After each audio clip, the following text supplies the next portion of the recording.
In this new segment of Advisor Revelations, the DPL team will discuss how to evaluate new solutions and address current challenges and the strategies that can help you grow your firm and AUM.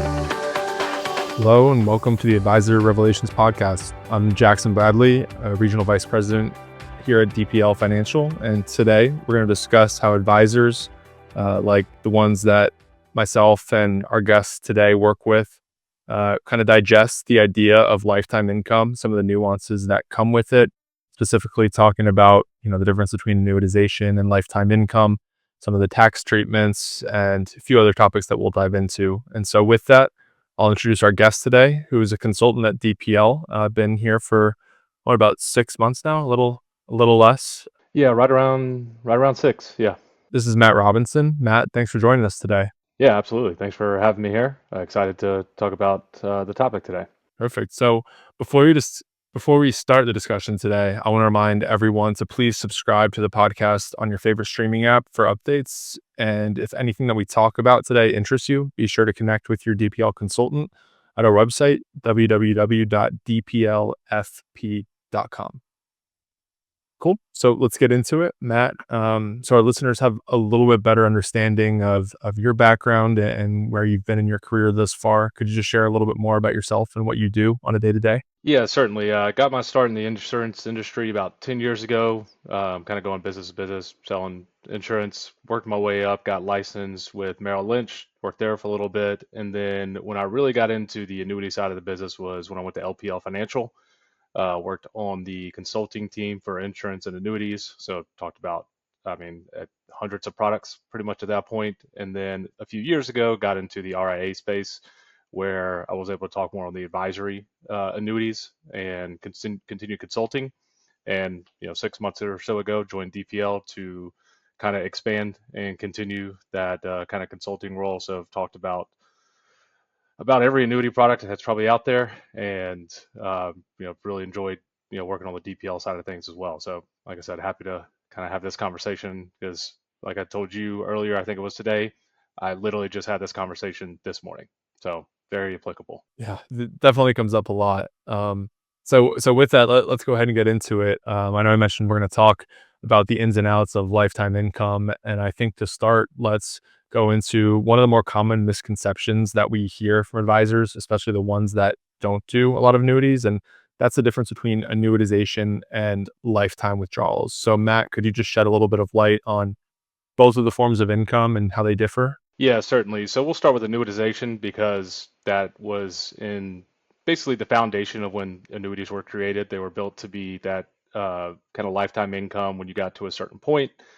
And, when you do your studies, insurance licenses, things like that, that's what they talk about. Annuitization is basically handing over the account to the insurance company so that they can provide you a check every single month or year, however you want to get it set up. And, we call it annuitizing the contract.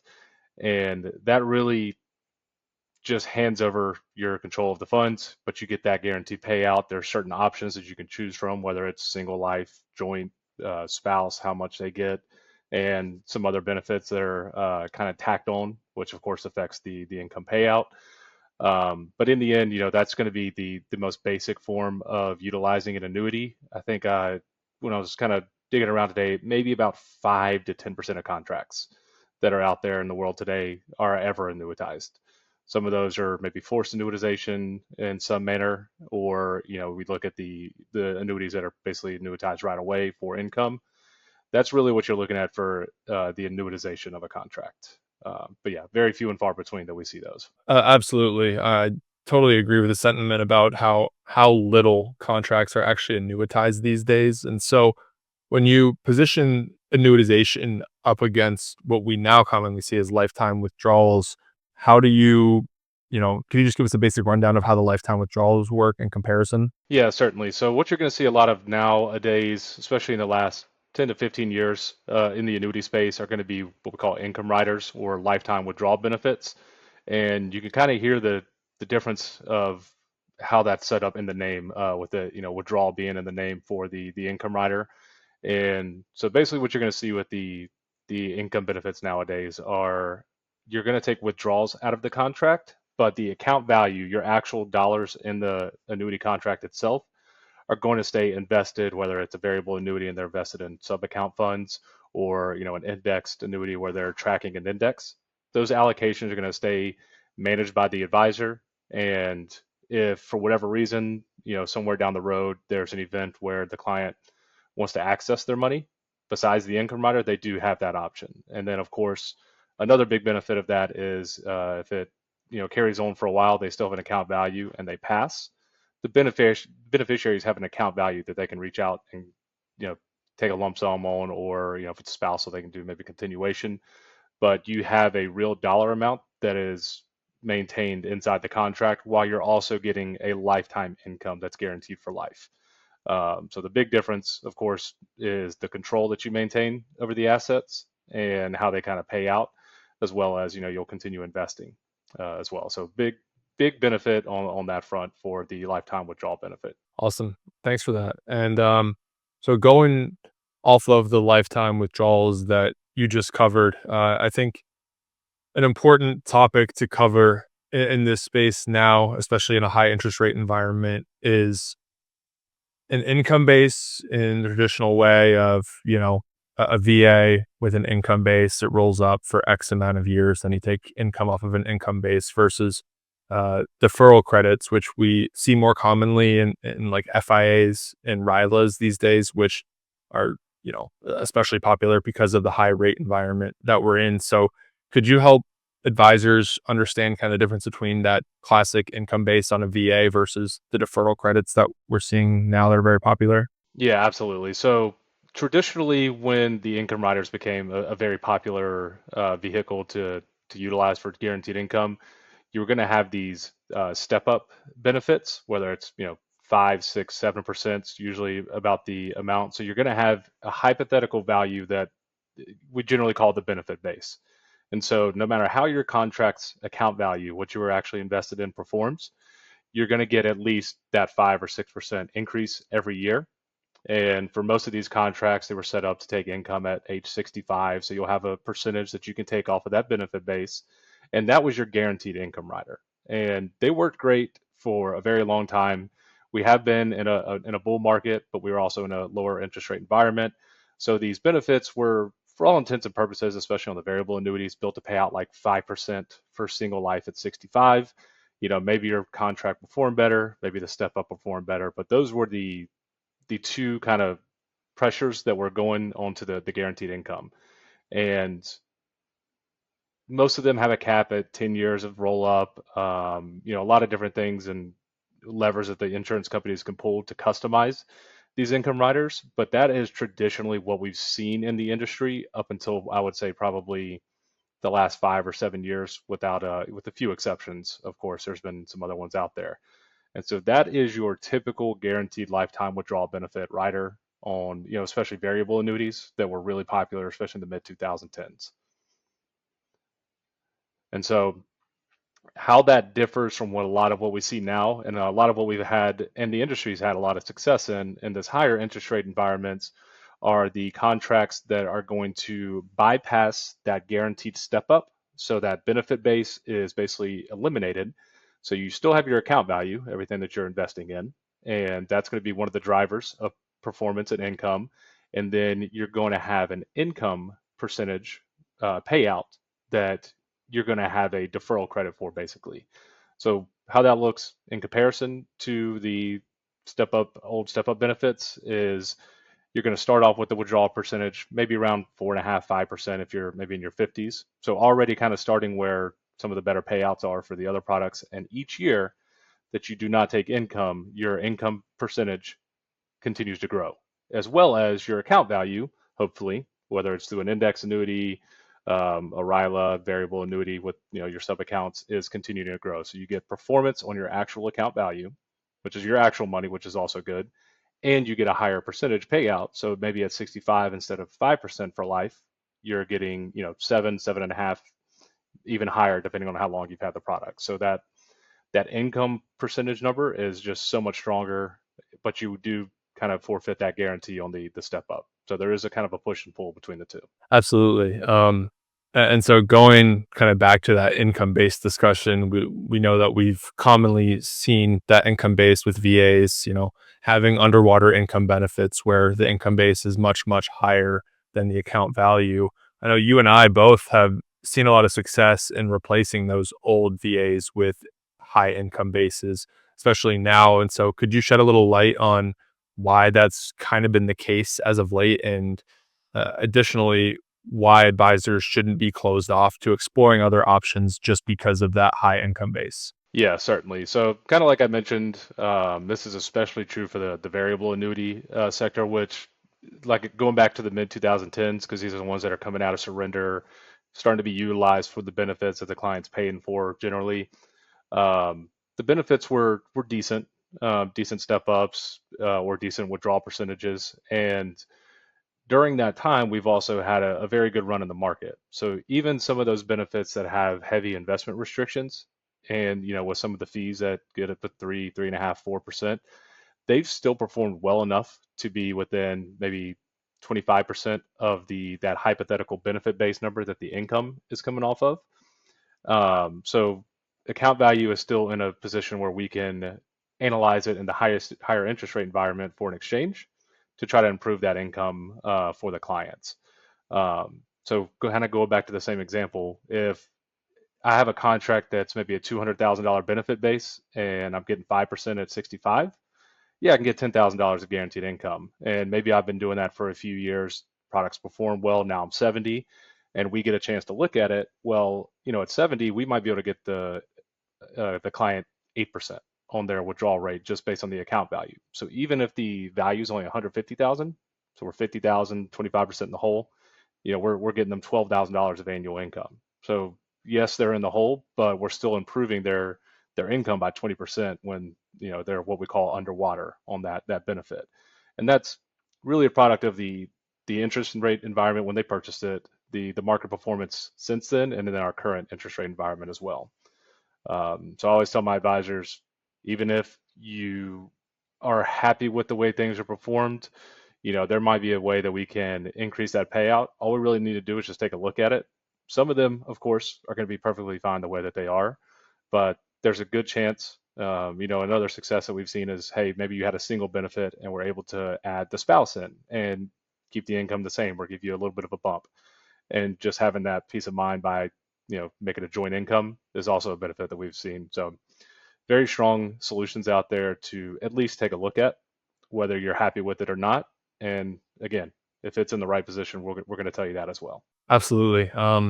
Cool. And so now, as we start to wrap up a little bit, I think there's maybe a few FAQs, things that we commonly hear from advisors and they wonder.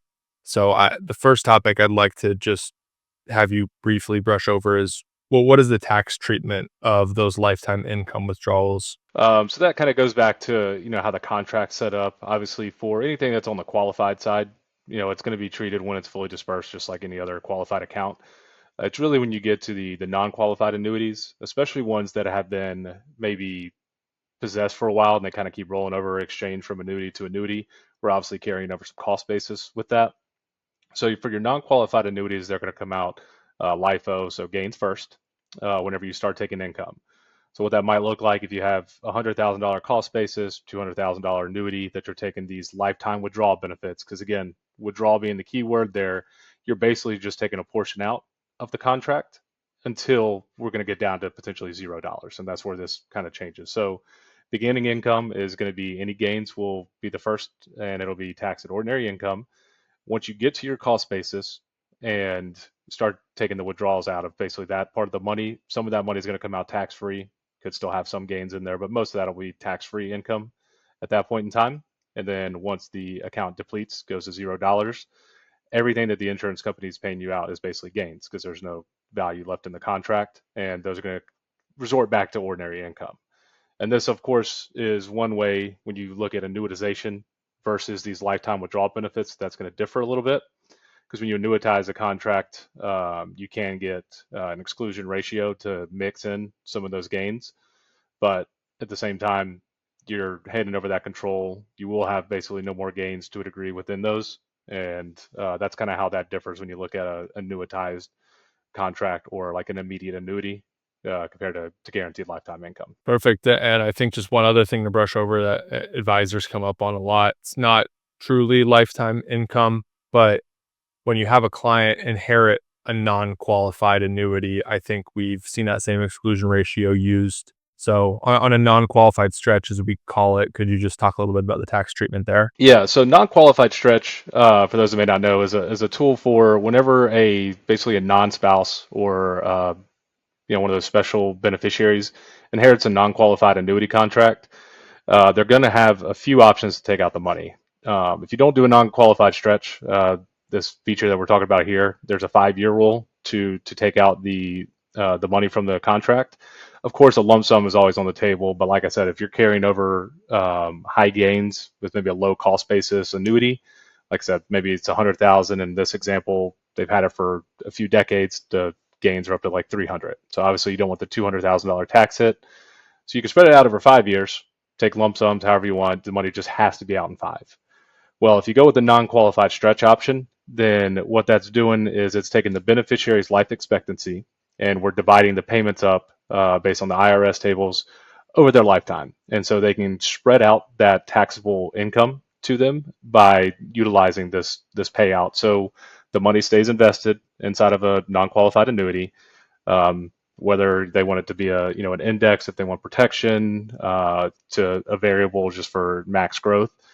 And based on how they want to take the money out and the IRS table, they will take a portion of the funds each year while still allowing the contract to grow and kind of kicking that can down the road of the big tax bill. And they can, of course, cash it out at any time as well. So it's a very flexible way to pass annuities down to the next level. You do want to make sure if your clients have annuities or you're working with the family that this is also kind of taken care of within the first year. You don't want them to sit around too long because there is a limit on when you can actually get into that non-qualified stretch as well. Perfect. Thank you. And kind of circling back to lifetime income, probably one of the most common questions we get is, Matt, do you have any contracts that have an LTC benefit? And without naming any specific carriers or products, what does that landscape look like right now? Yeah, it's becoming more of a common topic, I would say, for the LTC enhancements, or used to some of them I would more label a nursing home benefit. So there's a little bit of a defining line depending on the contract, but for some of these income riders, they do have enhancements, usually about double of the current income payout, whatever that may be at the time. And if they qualify, can't do 2 of 6 activities of daily living, which is the overarching kind of qualification for even your traditional long-term care contracts or your hybrid LTC policies. That's what triggers those benefits as well. And it really just provides that extra income in a time of need for the clients. These are kind of added in benefits. These are not like pick and choose with a lot of these income riders. And it really, the way I kind of position it with my advisors, you may not need it, but if you're going to get double the income, especially like we said right now, the rates are high, we're getting good income anyways for a lot of these solutions. It's just going to take a lot of that pressure off at the time. It's going to provide them with income. Then there's different variables of how many years and the way that they can use it. But it really is an added benefit. And in some cases, especially for uninsurable clients, finding a way to maybe position this with a portion of their portfolio for potential future guaranteed income can be a very powerful story as well. So maybe you have a really good accumulation with that kind of the income deferral withdrawal percentage that we talked about earlier. And so you can go a while down the road. And if you do have that LTC incident, you can kind of go to the income and then get double. So you're getting high payout plus double for that long-term care planning need. And it's just a good fallback option. And if you don't ever need it, it's going to have a good accumulation for you as well. So there's a lot of different ways that you can utilize it in planning. The long-term care insurance policies are always going to have their benefit, but some of them are expensive. You have to come up with a lot of cash upfront to really fund it in an efficient way. Or you have your traditional LTC policies where even the new ones that are out in the market today could continue to increase in price and could be a use or lose it type policy. So it's a good alternative kind of approach to LTC planning, or in some scenarios, it's just a kind of the icing on the cake and just a great added benefit. Absolutely. Thanks for that. Yeah, and with that, I think we should wrap up here. We hit on a lot of the most common topics that advisors are bringing up to us in the context of income. And so, Matt, any thoughts or closing comments before we get out of here today? Yeah, I mean, the biggest thing I would say is for advisors who especially have clients with some older annuities, whether they're the agent of record on it or they know that it's sitting somewhere else, outside of their purview, is if we can get a chance to just take a look at it. Right now, we're in a great situation. Interest rates have held up even in the last few Fed meetings. We're seeing some rate increases, more on the fixed and potentially index side, but that means income should hold strong for now. So especially going into year end, if you can get your hands on those, annuity statements, just have your consultant take a look, be like, hey, this is my client's situation, whether they're taking income now or when they want to, give us a chance to look at it. Just make sure that, we know what options could be out there, whether they want to make the move or not. It's just great to go ahead and take one last look at it before, another Fed meeting in December in 2025 with a potentially declining rate environment. Right now, it could be a great time to do that final analysis for income replacement. And of course, if you do have a client that's looking for maybe a little bit of a guarantee, now's a great time to see the options as well. Yeah, no, absolutely. I totally agree with that sentiment. So with that, Matt, thank you again. I want to thank everyone for listening today. And again, let's connect at www.dplfp.com. And don't forget to subscribe for more episodes anywhere you listen to podcasts. Thanks. Thanks for watching. Visit dplfp.com to learn how we can work with advisors like you. And please, for more updates, subscribe to this channel.